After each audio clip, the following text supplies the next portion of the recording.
Quand on vous dit que dans chaque civilisation, dans chaque ère, dans chaque époque, il y a eu une sorte de conscience collective d'un mensonge sur un soi-disant sauveur.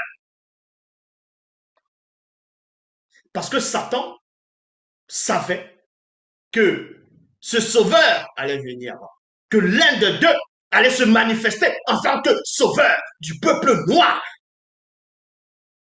Il ne voulait pas que ça arrive. C'est pour ça qu'à chaque civilisation,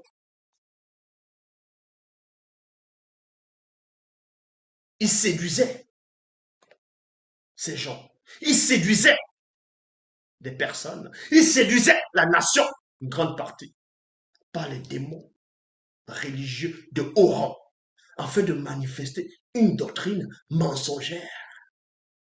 C'est un soi-disant sauveur.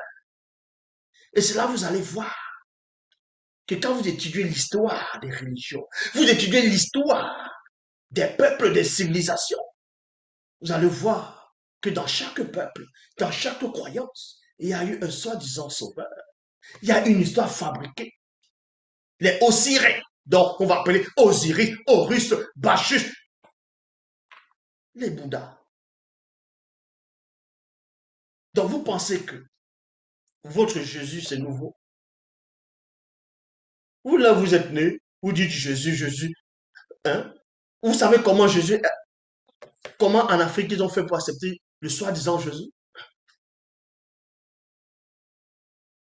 C'est le même démon qui est derrière, qui, de chaque civilisation, chaque époque, ce démon se manifeste sur un autre nom, sur une autre image, pour vous tromper, pour que on ne puisse pas accepter quand le Sauveur lui-même va se manifester.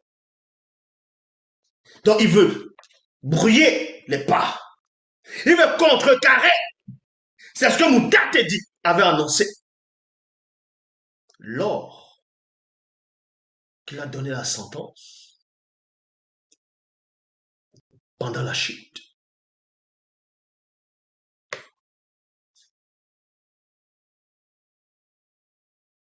Satan savait cela.